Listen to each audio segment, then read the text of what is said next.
मित्रों, I welcome you all again in summarised my YouTube channel. आज बात करेंगे कल प्रधानमंत्री श्री नरेंद्र मोदी जी के स्वतंत्रता दिवस के उपलक्ष्य में दिए गए 7वें भाषण पर।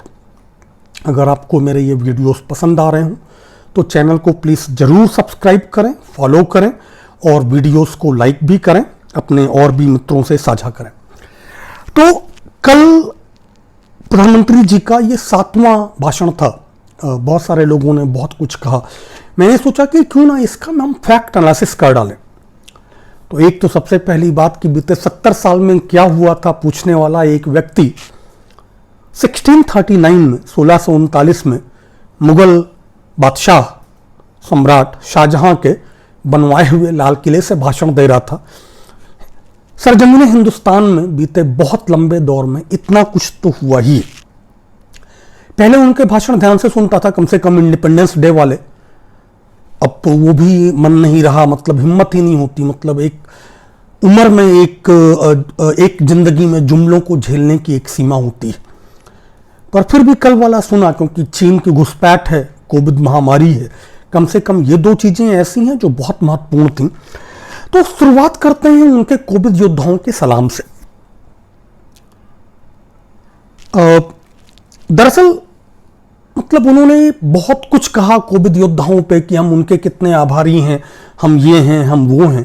लेकिन क्या आप जानते हैं कि पूरे देश में उनके भाषण के बीच भी 6 lakh ASHA workers, one of the first responders to Covid pandemic in the villages, corona virus में गांवों में पहली जो रिस्पॉन्डर्स होती हैं, ऐसी 6 लाख आशा वर्कर्स पूरे भारत भर में हड़ताल पर थीं, क्योंकि उनको जान जोखिम में डाल के, उनकी जान दांव पे लगा के उनको कोविड सैंपल लेने से लेकर के तमाम चीजें करने के लिए तो बोला गया। जब पूरा देश लॉकडाउन में तो उनको फोर्स किया गया कि वो घर घर जाके सैंपल लें, लोगों को समझाएं, जागरूक करें, कुछ कुछ करें। लेकिन उनको पीपीई, पर्सनल प्रोटेक्टिव इक्विपमेंट्स तक नहीं दिए गए। क्या आप जानते हैं कि जिस जगह दिल्ली में उन्होंने भाषण दिया, उससे बस 10 किलोमीटर के अंदर जंतर मंतर पे दिल्ली की हजारों आशा वर्कर्स ने प्रोटेस्ट किया था, प्रतिरोध किया था अपने हक हुकूक की मांग को लेकर, और जिस पर दिल्ली पुलिस ने उनके खिलाफ संगीन धाराओं में नामजद एफआईआर की है। They have been booked for cognizable offences by Delhi police, which reports directly to the union ministry, not to anyone else. Covid, क्या आप जानते हैं कि बनारस में सरकारी दबाव, लगातार दबाव बनाने के बावजूद एक मेडिकल ऑफिसर की मृत्यु के बाद तमाम कोविड से लड़ रहे डॉक्टर्स ने, चिकित्सकों ने इस्तीफा दे दिया। कोविड वॉरियर्स को सलाम।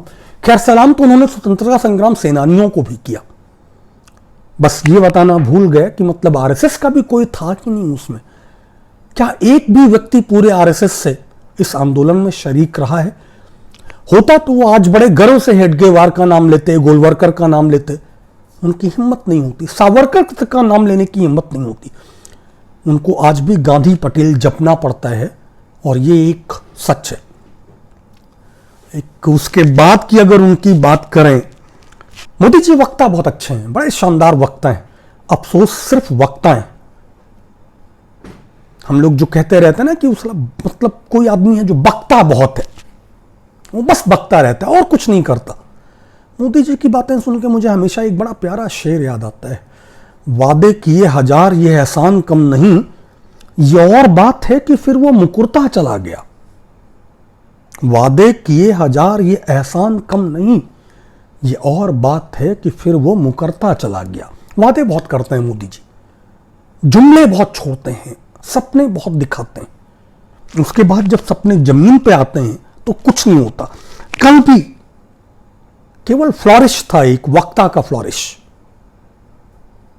और वक्ता अच्छा हो तो ठीक है, उसमें कोई गलत बात नहीं है। मतलब बहुत सारे स्वामियों का पूरा मतलब कैरियर इसी पे टिका है। कथावाचक, अगर आपके मतलब घर पे कोई आपने बुलाया है भागवत कथावाचक को, अगर उसके अंदर किस्सा गोई नहीं है तो मतलब फिर वो आपकी भागवत कथा असफल हो जाएगी। किस्से सुनाना भी अच्छा काम है, लोगों को खुश रखता है, लेकिन ये प्रधानमंत्री का काम नहीं। आगे बढ़ते हैं। कल उन्होंने एक बड़ी मतलब मजेदार बात की कि सैनिटरी पैड अब वो 1 रुपए में महिलाओं तक पहुंचा रहे हैं। किस देश में किस महिलाओं तक पहुंचा रहे हैं, क्योंकि वो तो मतलब 150 देशों में मदद का उनका दावा है। भले ही भारत अब हर दिन डेथ के मामले में दुनिया के सबसे ऊपर पहुंच चुका है, कुल केसेस में अब हम 3रे नंबर पे हैं, जल्दी ही ब्राजील को भी पीछे छोड़ देंगे, ये दूसरी बात है। लेकिन मतलब मेरी मित्र हैं प्रतिमा सिंह, उन्होंने तुरंत मतलब बताया कि सबसे सस्ता जो सैनिटरी पैड है जो मतलब भारत की मार्केट्स में मिलता है वो 210 रुपए में 40 मिलता है। 40 सैनिटरी पैड्स फॉर 210 रुपीज, माने एक पैड पड़ा 5 रुपए 25 पैसे, 5 रुपीज 25 पैसे। ये कोई बता दे कि मतलब मोदी जी ने ये जो सस्ते सैनिटरी पैड पहुंचाए हैं वो किस देश की किन महिलाओं को पहुंचाए हैं। हो सकता है घाना में पहुंचाए, कम से कम हमें मतलब वहां भी उनको सलाम करना चाहिए, ऐसी कोई दिक्कत नहीं है। आगे बोले उन्होंने आत्मनिर्भर भारत की बात की। देखिए, आत्मनिर्भर भारत की जो बात है वो बहुत पुरानी बात। नेहरू को जो भारत मिला था 33 करोड़ का, जिसको ब्रिटेन ने बस भर लूटा था, जिसमें जो एवरेज लाइफ एक्सपेक्टेंसी थी 35 साल थी, जिसमें बहुत कम चीजें बनती थी, और नेहरू जी के प्रयासों से मतलब जिसमें IIT लगी, जिसमें इसरो बना, जिसमें इंडियन इंस्टीट्यूट ऑफ साइंस बनी, जिसमें बहुत सारे मेडिकल कॉलेज खोले गए, आज भारत इंजीनियरिंग में आत्मनिर्भर ही नहीं है, अमेरिका की सिलिकॉन वैली भारतीय इंजीनियर्स के दम पे चलती। भारत का जो मेडिकल सेक्टर है वो आज केवल इंडिपेंडेंट नहीं है, सेल्फ रिलायंट नहीं है, वो दुनिया से मेडिकल टूरिज्म करवा रहा है। भले ही अपने गरीबों को हम अच्छी स्वास्थ्य सुविधा ना दे पा रहे हो, दुनिया भर से लोग मेडिकल टूरिज्म के नाम पे भारत आते हैं। अंतरिक्ष में आज हम अमेरिका के भी उपग्रह छोड़ रहे हैं।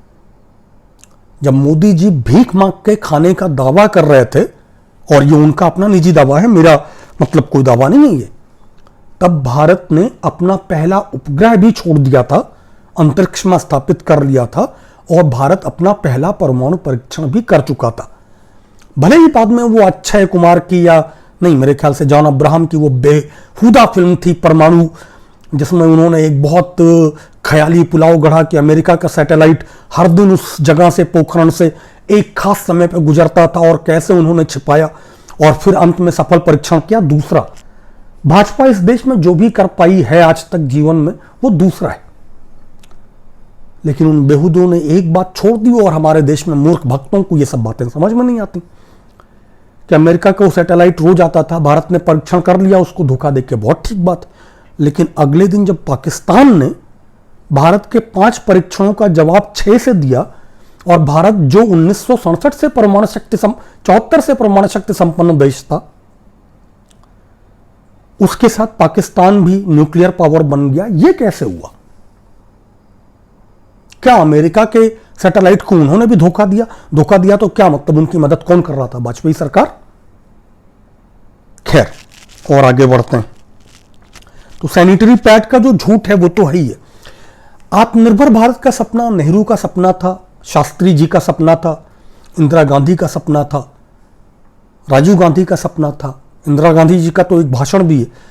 मोदी ने मतलब जो पहला अपना वो प्रधान सेवक कहा, वो नेहरू जी खुद को करते थे। 3 मूर्ति में नेहरू लाइब्रेरी में अगर आप जाएंगे तो आपको मिलेगा उनका प्रधान सेवक कहा हुआ। प्रधान सेवक उन्होंने नेहरू से चुराया। आत्मनिर्भर भारत का जो भाषण है वो उन्होंने इंदिरा गांधी से चुराया। अगर आप मांगेंगे तो मैं आपको इंदिरा गांधी जी का वो वीडियो दे दूंगा, सेल्फ रिलायंट। पिछले साल जब उन्होंने परिवार नियोजन की बात की थी, जनसंख्या की, वो भी इंदिरा जी से ही चुराया था। इंदिरा जी ने जो कायरो कॉन्फ्रेंस थी फैमिली प्लानिंग पे, उसमें उन्होंने कहा था कि development is the best contraceptive, विकास सबसे अच्छा परिवार नियोजन का उपाय। खैर, बात उनके भाषण पे थी, इंदिरा जी और तमाम। दूसरा जो सवाल है कि मतलब आत्मनिर्भर अगर हम होंगे तो मतलब इसके लिए एक योजना होनी चाहिए। नेहरू जी ने भारत को आत्मनिर्भर बनाना चाहा, IIT खोले, इंजीनियरिंग कॉलेज खोले, मेडिकल कॉलेजेस खोले, इसरो बनाया, तमाम चीजें बनाई। इंदिरा जी ने, शास्त्री जी ने भारत को आत्मनिर्भर बनाना चाहा, हरित क्रांति की, व्हाइट रेवोल्यूशन किया, दुग्ध क्रांति की, अमूल जैसे सहकारी कोऑपरेटिव बनवाने में मदद की। तो योजनाबद्ध ढंग से काम होता है। मतलब ये मोदी जी की योजना क्या है? वो तो बोलते हैं ना, मतलब कि वो तो योजना नहीं बनाते हैं। आज आसमान में बादल हैं, राडार पकड़ नहीं पाएंगे, एयरफोर्स के अधिकारी विरोध कर रहे हैं, लेकिन हमला कर दो। मैंने कहा, तो ये जो मैंने कहा वाला जो एक मैं इसको मतलब एक बड़े सम्मान के साथ इसको मैं मोदियापा कहता हूं।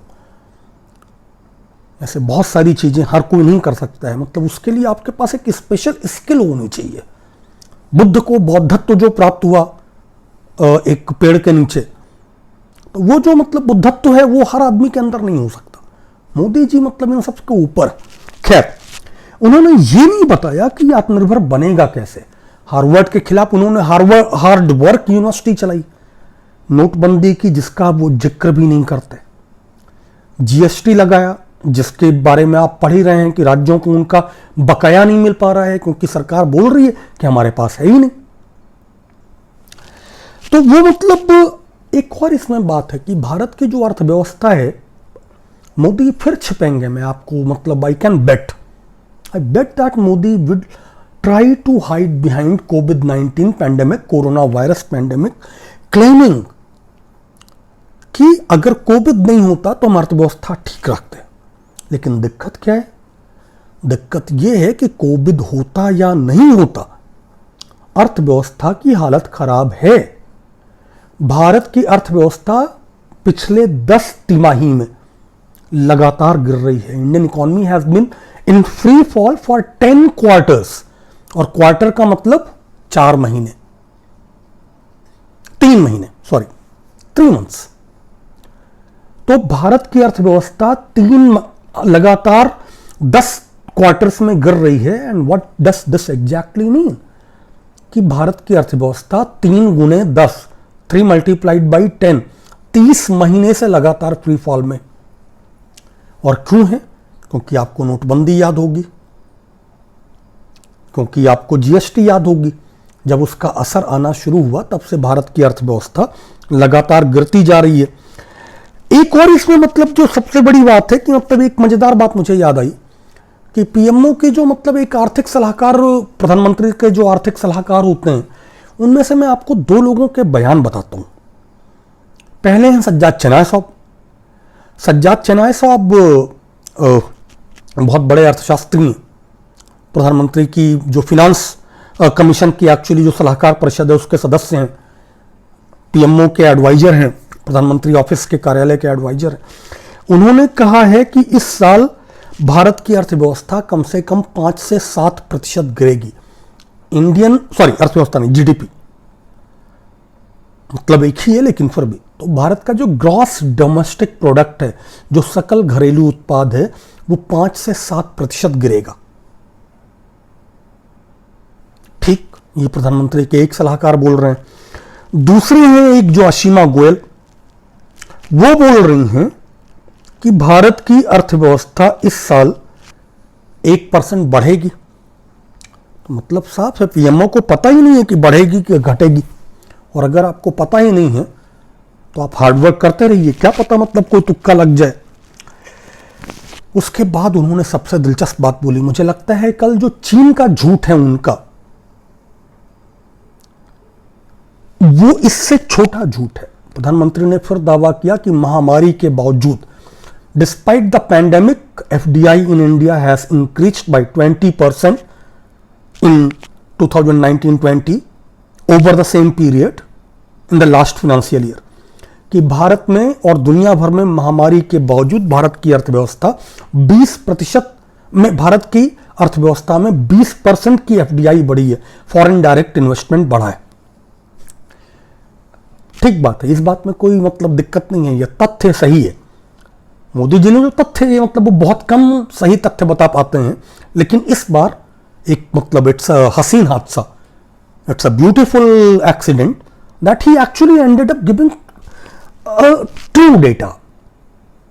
लेकिन इसमें उन्होंने जो छोड़ दिया उसके बाद वो क्या है कि भारत की अर्थव्यवस्था में जो एफडीआई आ रही है उसका 31% हिस्सा अमेरिका से नहीं आ रहा है, ब्रिटेन से नहीं आ रहा है, फ्रांस से नहीं आ रहा है।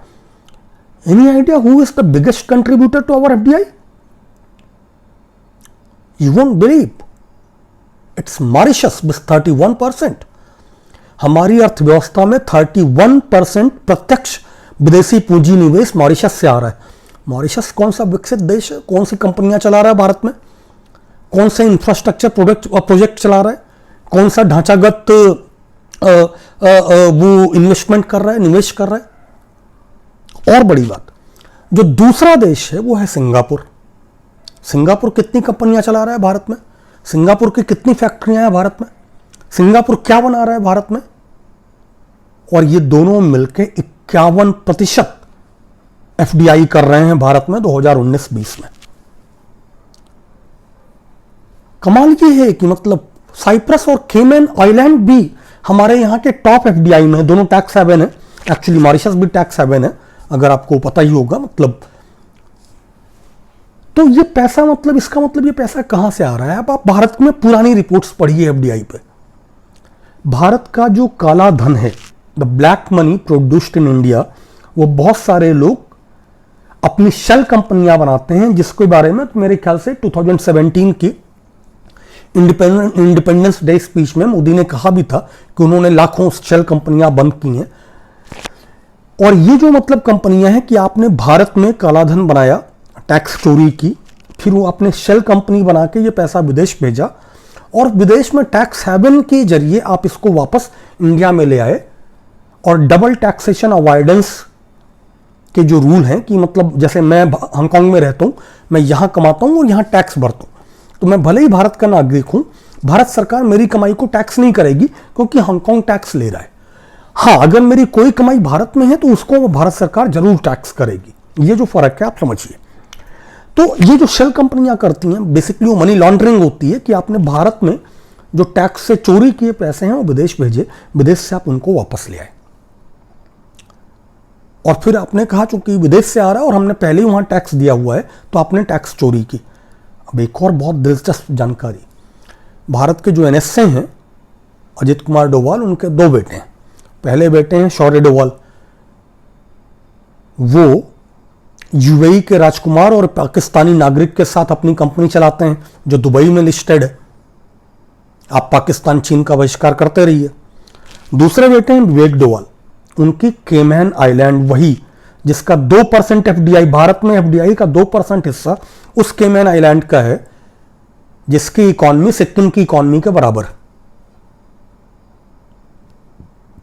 या कम से कम समतुल्य। लेकिन हमारे एनएसए अजित डोभाल के साहबजादे छोटे वाले, वो केमैन्स आइलैंड में अपनी कंपनियां चलाते हैं। खैर, मोदी जी आगे बढ़े, मतलब समझ ही रहे होंगे आप, कैरवा की एक बड़ी शानदार स्टोरी है, उस पर पढ़िएगा। आगे मोदी जी प्रकृति संपत्ति पे बोले, उसमें ये बताना भूल गए कि उन्होंने जो इकोनॉमिक पॉलिसी, इन्वायरमेंटल पॉलिसी जो बदली है, जो पर्यावरण नीति बदली है, उसका क्या भयानक असर पड़ा है। आगे बढ़े, कोविड पे बोले कि हम लड़ रहे हैं, हम जीतेंगे। मुझको हंसी आ गई उस बात पे, और बहुत दिल से मतलब से खोल के हंसी आ गई। मुझको आईसीएमआर का वो डायरेक्टिव याद आया जिसमें उसने आदेश दिया था कि किसी भी कीमत पे 15 अगस्त से पहले वैक्सीन बना लेनी।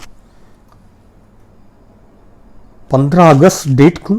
क्योंकि मोदी जी का भाषण होता है और मेरा भाषण ही मेरा शासन है। I can not govern but I can always like blabber. खैर, बात खुल गई, वैज्ञानिकों ने विरोध किया, देश भर में विरोध हुआ, आईसीएमआर को आदेश वापस लेना पड़ा। लेकिन क्या करें, कुछ तो बोलना था।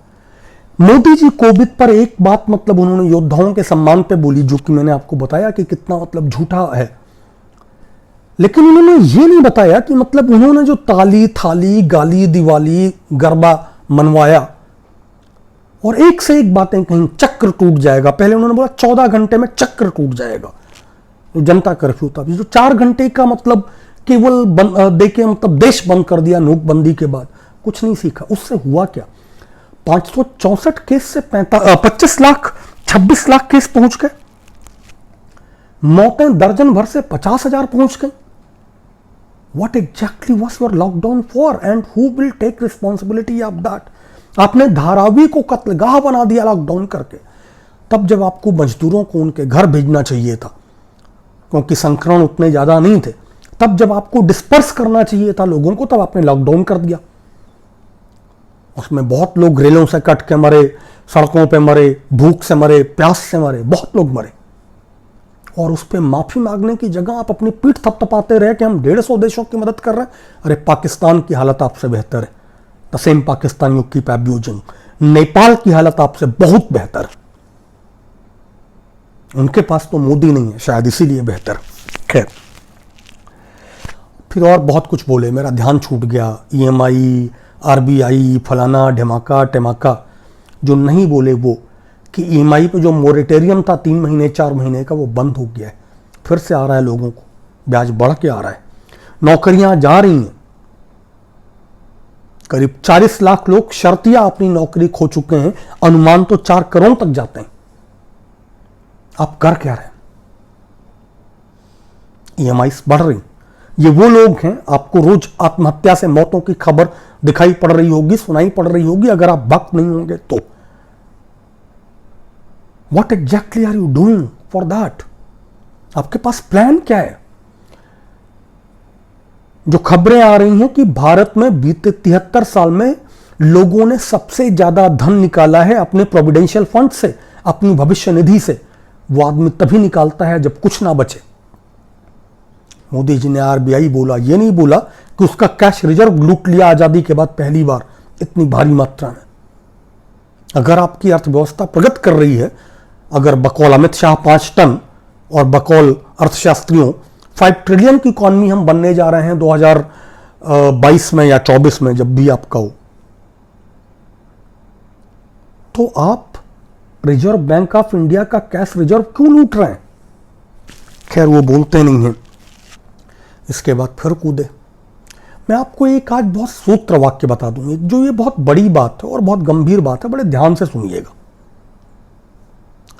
दुनिया की कोई भी सरकार जो डायरेक्ट एक्शन की जगह अगर वो बात कर रही है, अगर आपसे पैसा मांग रही है आपको देने की जगह ऐसी महामारियों में, तो वो झूठ बोल रही है, मक्कारी कर रही है। हांगकांग में हम लोगों को, जितने भी अस्थायी निवासी हैं, सबको हांगकांग गवर्नमेंट ने 10,000 हांगकांग डॉलर्स ऐसे ही दिया है। और भी बहुत सारी मदद कर रही है। जो भी ईपीएफ देने वाले लोग थे, जो भी मतलब जो प्रोविडेंट फंड में अपना यहाँ पे जमा करते हैं, अगर उनके बिजनेसेस डिसरप्ट हुए हैं कोविड के चलते, तो यहाँ की सरकार उनको उनके ईपीएफ कंट्रीब्यूशन के हिसाब पे $10,000 पर मंथ तक का मुआवजा दे रही है और अगले 6 महीने तक देती रहेगी। ये उसका वादा है। ऐसी हालत में जब आप पीएम केयर्स बनाते हैं और जनता से उसका ही पैसा छीनते हैं, जब आप मैंडेटरी, मतलब वो वॉलंटरी कंट्रीब्यूशंस नहीं है, मैंडेटरी कंट्रीब्यूशंस हैं, then it becomes like really difficult and really problematic। खैर, और आगे बढ़ते हैं। कल उन्होंने एक और नई आईडी हवा में उछाल दी, health ID, digital India, digital health, digital this, digital that. गांव में ऑप्टिकल फाइबर भी डालेंगे। असम में, बिहार में हजारों हजार गांव पानी के नीचे डूबे हुए हैं और हमारे देश के प्रधानमंत्री को 2 शौक चल रहे हैं। एक, गुरुदेव रविन्द्रनाथ टैगोर जैसी दाढ़ी बढ़ाना, और दूसरे ऑप्टिकल फाइबर के जुमले बेचना।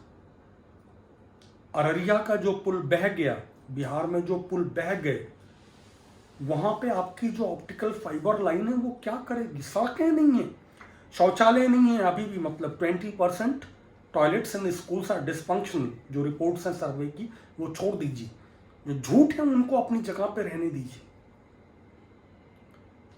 5 लाख से ज्यादा बच्चे कोविड के चलते मारे जाएंगे और वो कोविड उनको नहीं मारेगा।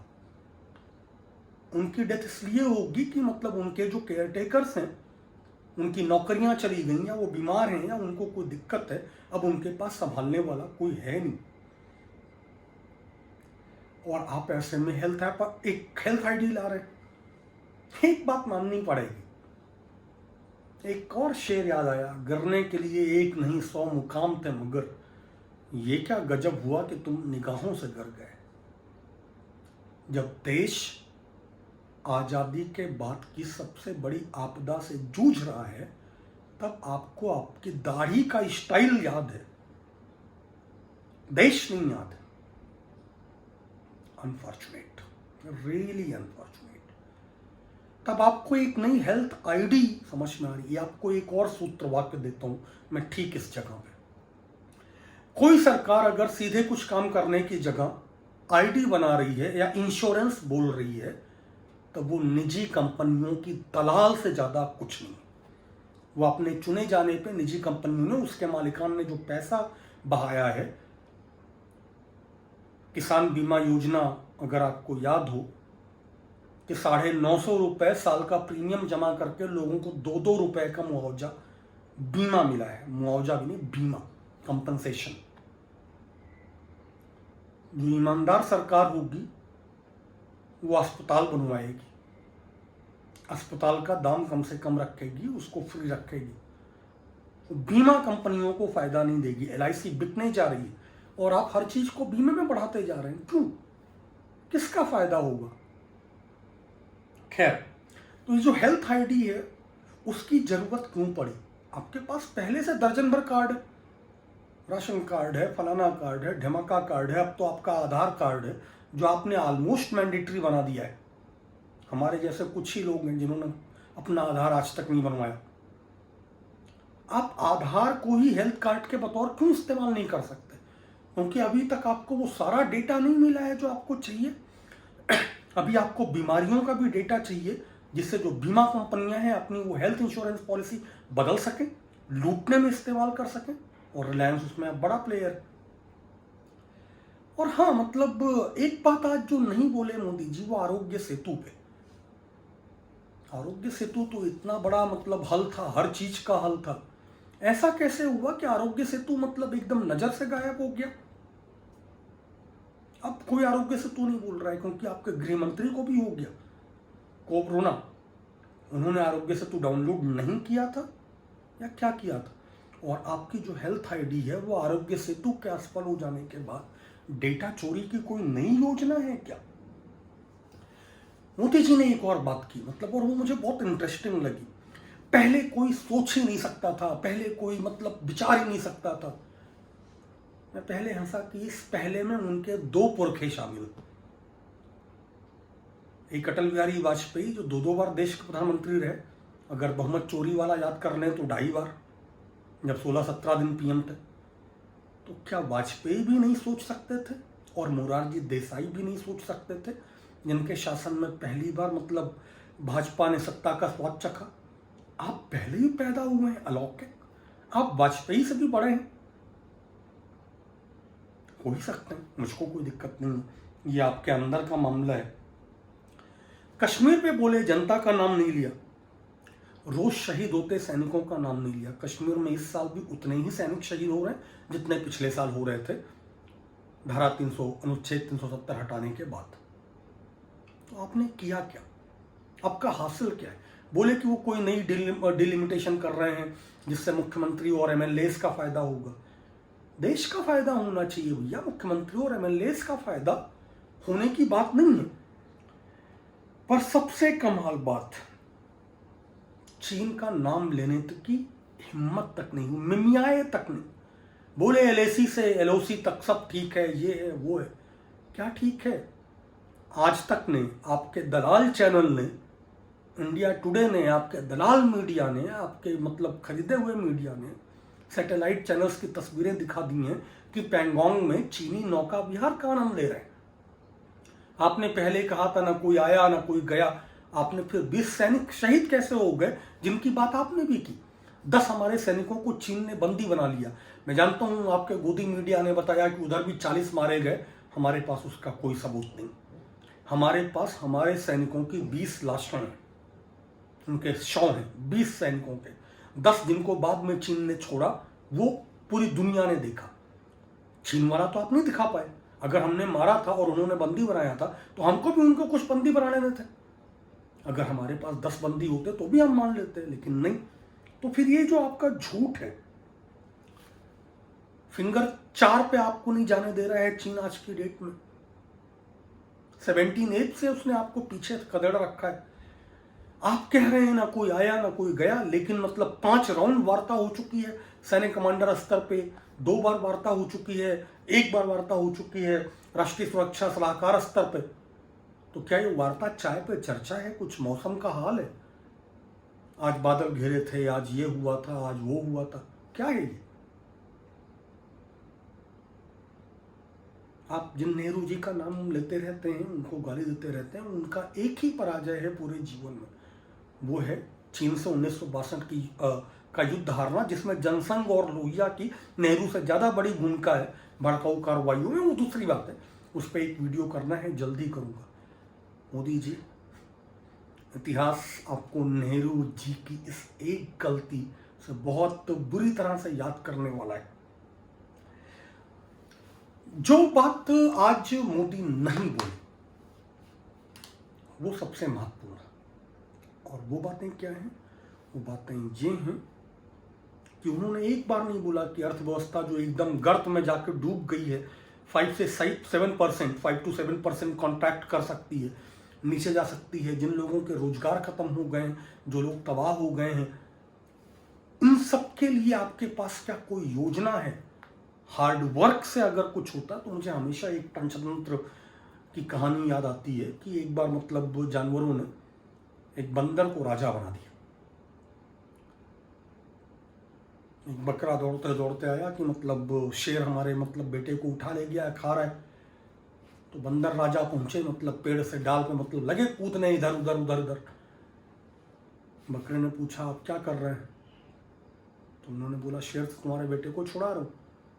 बकरे ने बोला ऐसे कैसे छूट जाएगा? तो बंदर राजा बोले कि मेरी मेहनत में कोई कमी हो तो बताओ। तो ये जो मेहनत है, ये जो हार्ड वर्क है, उससे देश नहीं चलते, उससे देश डूबते हैं। जिस देश में रोज लाखों ट्रेनें चलती थी, उसमें 250 ट्रेनें चल रही हैं, और ये आपकी मूर्खता की वजह से चल रही है। आपने बिना किसी से पूछे लॉकडाउन कर दिया कि दुनिया के तमाम देशों में हो रहा है तो यहां भी हो जाएगा कुछ। आपने थाली बजवाई, दिवाली मनाई, गरबा मचाया, कुछ हुआ नहीं हुआ। आप देश के पहले ऐसे प्रधानमंत्री बने, आप अपने नसीब की बात करते थे। आपने दिल्ली वालों से कहा था कि मेरे नसीब पे अगर तेल का दाम कम हो रहा है तो मुझको वोट दो। अगर आपने तब ये कहा था तो हम आज आपसे ये क्यों ना पूछ लें कि क्या ये नसीब आपका था जिसकी वजह से भारत ने अपना स्वतंत्रता दिवस खाली खाली मनाया, जहां लोग नहीं थे चुने हुए मतलब लोगों के सिवा, जहां लाखों लोग होते थे हर साल, वहां 4000 लोग थे। ये आपका नसीब है। गेट योर एक्ट टुगेदर, चीजें ठीक करिए, नहीं करेंगे तो देर हो जाएगी। आज के वीडियो के लिए बस इतना ही। सोच रहा हूं आप लोग सलाह दीजिएगा कि अगर मैं प्रधानमंत्री मोदी के जो 7 साल के भाषण हैं, आज वो इस साल वाला छोड़ के बीते 6 साल के, अगर आपको ऐसा लगता है कि मैं उन पे एक वीडियो कर दूं तो कर सकता हूं कि उनके जो वादे थे वो अब कहां तक पहुंचे हैं, कहां तक नहीं। और इसी के साथ आपसे विदा लेता हूं। बाय, शब बखैर, गुड नाइट। फिर मिलते हैं किसी और वीडियो पे। प्लीज अगर आपको ये वीडियो पसंद आया हो तो चैनल को फॉलो करना, सब्सक्राइब करना और वीडियो को लाइक और शेयर करना ना भूलें। Good night.